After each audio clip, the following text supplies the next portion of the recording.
स्वागत आहे तुमचं माझ्या चॅनलमध्ये। तर आपण आज बघूया कोथिंबीर वड्यांची रेसिपी। यासाठी लागणारे साहित्य बघून घेऊयात। स्वच्छ धुवून घेतलेली कोथिंबीर घ्यायची आहे। नंतर आपण साहित्य बघणार आहोत। हळद घेणार आहोत, तांदळाचे पीठ घालणार आहोत 2 ते 3 चमचे, पांढरे तीळ 2 चमचे, नंतर बेसन पीठ घालणार आहोत, मीठ घालणार आहोत। इथे मिरचीचा ठेचा, त्यामध्ये ओवा आणि जिरे घातलेले आहेत। बेसन पीठ आणि बाजरीचे पीठ घालणार आहोत। दोन्ही पिठाने छान चव येते। नंतर जिन्नस एकत्र करून घेतल्यानंतर त्यामध्ये थोडं थोडं पाणी घालून पीठ मळून घेणार आहोत। पीठ मळताना एक गोष्ट लक्षात ठेवा की जास्त पीठ घट्ट मळायचं नाही आहे। पीठ घट्ट मळलं की वड्या तुटतात। एकदा आपण उकडल्या की आपल्याला जेव्हा कापायच्या असतात तेव्हा वड्या तुटतात। त्यामुळे पीठ थोडंसं सैल मळायचं आहे। हे बघा, मी तुम्हाला दाखवते आहे, इतकं सैल मळायचं आहे पीठ। नंतर आपण एका ताटामध्ये थोडंसं तेल घालून त्यामध्ये हे पीठ छान पसरवून घ्यायचं आहे, किंवा आपण हाताने थापू शकतो याला। हे पीठ मी एकदम बारीक लेयर घेत आहे, कारण मला वड्या थोड्या पातळ करायच्या आहेत, त्याने कुरकुरीत छान होतात वड्या।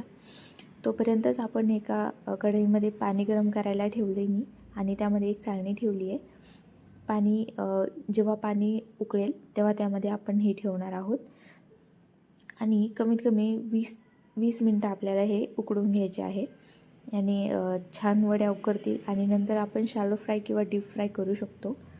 हे बघा, मी एकदम बारीक लेयर थापून घेतला आहे, आणि मग आपण त्यावरती पांढरे तीळ घालणार आहोत। पांढरे तीळ हे शरीराला खूप गरजेचे असतात हिवाळ्यामध्ये, त्यामुळे आपण वेगवेगळ्या पदार्थांमध्ये पांढरे तीळ घालू शकतो।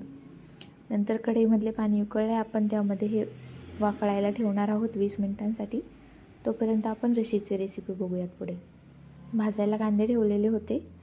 नंतर कांदे भाजून घेऊया। खोबरं, बाजरी, धने आणि कोथिंबीर हे सगळे भाजलेले पदार्थ आहेत, आणि ते सगळे मी मिक्सरमध्ये बारीक करून घेतले। आणि नंतर इथे आपण मसाला घातला आहे। तेलामध्ये थोडंसंच तेल वापरायचं आहे।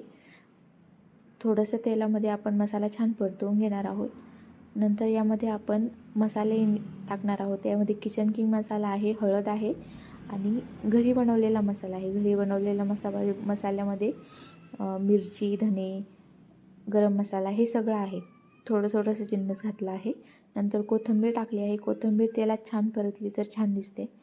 नंतर पाणी घालून घेऊयात, आणि थोडंसं उकळलं की आपल्याला हवं तेवढं पाणी घालूया, आणि ही आपली रशी तयार आहे। गरजेप्रमाणे मीठ घालायचं आहे। आता आपल्या वड्या उकळल्या आहेत, तर बघूया।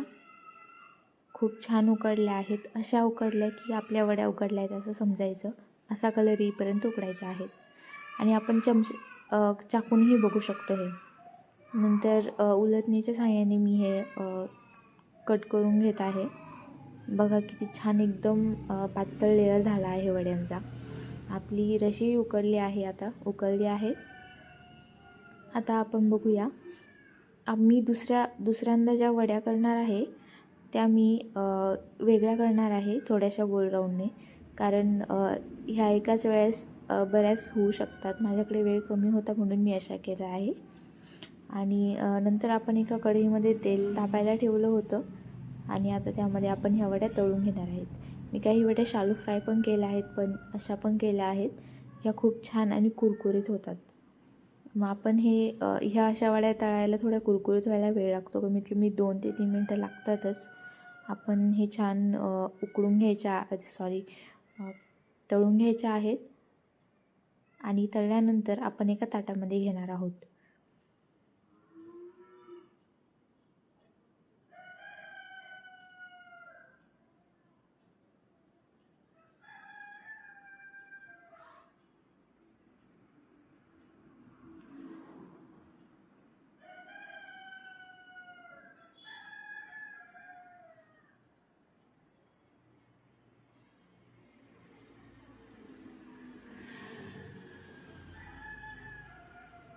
तुम्ही बघू शकता, अशा थोड्याशा लालसर होईपर्यंत मी या तळलेल्या आहेत। आणि आपण बाकीच्या वड्याही वेगळ्या पद्धतीने केलेल्या आहेत, त्याही मी कापून घेतल्या होत्या।